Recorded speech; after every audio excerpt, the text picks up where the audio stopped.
The two new forces in the global liquefied natural gas (LNG) market, the United States as a supplier and China as a buyer, were locked in an escalating trade war, which saw Beijing slapping a 10% import tariff on imports of U.S. LNG. Although the levy is lower than China's initial threat of a 25% tariff, it is bound to influence the LNG market in the short term, with winter coming in the northern hemisphere, and in the long term, with shifting trade routes. The Chinese tariff could prompt non-U.S. suppliers of LNG to charge from Chinese buyers on the spot market higher prices that would be just below the U.S.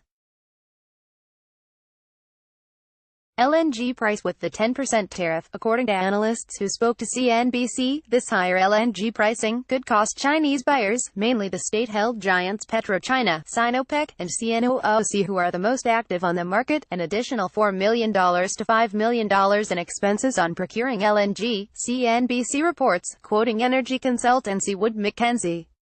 The tariff that China imposed on U.S. LNG cargoes could backfire on Beijing, which will have to pay higher prices for LNG from non-U.S. sources.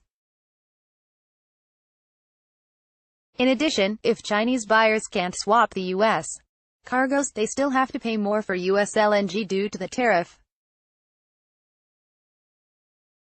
However, China is thought to have mostly procured all its needed LNG supplies for the coming winter. The costs and the impact on Chinese buyers would be mostly determined by weather and by how tight the Chinese natural gas market will be this winter. Giles Farrer, Research Director, Global Gas and LNG Supply at Wood Mackenzie, told CNBC, while buyers face higher prices, LNG sellers will benefit from those higher prices, reaping more revenues thanks to the Chinese tariff that will prompt non-U.S. LNG sellers to lift prices. Suppliers of LNG, such as U.S.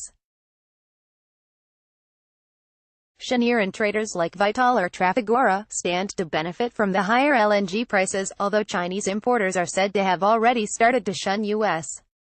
LNG shipments, the majority of which come from Cheniere's Sabine Pass. China was the second biggest buyer of U.S. LNG in the 12 months to June 2018.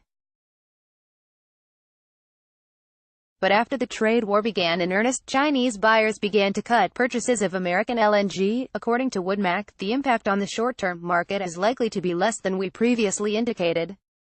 This is partly because the level of the tariff is lower than initially proposed, 10% now versus 25% in August, but also because we think China has already completed the majority of its procurement for winter, Wood Mackenzie's Farrer said in September when China announced the 10% tariff.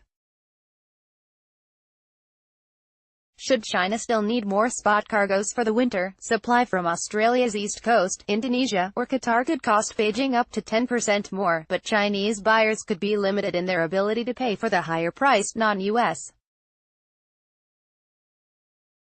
LNG by the price at which they can sell that gas domestically, Farrer said.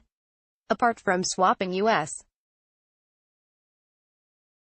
LNG cargoes, Chinese buyers have another option to procure spot cargoes without having to pay the 10% tariff, buying U.S. LNG from European utilities which are reselling imported LNG from the United States on the Asian markets, where prices are higher than Europe's.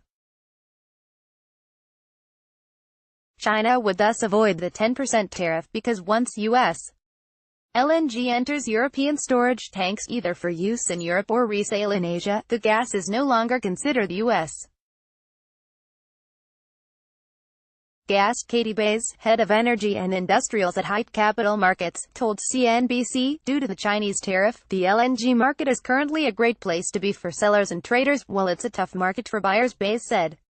Trade war is already influencing global and regional LNG trade routes and prices just as the northern hemisphere prepares for winter. How China will be affected and whether it has shot itself in the foot by slapping import tariffs on U.S. LNG will become clearer when the winter season and peak natural gas demand hit. By Svetlana Paraskova for oilprice.com or top reads from oilprice.com.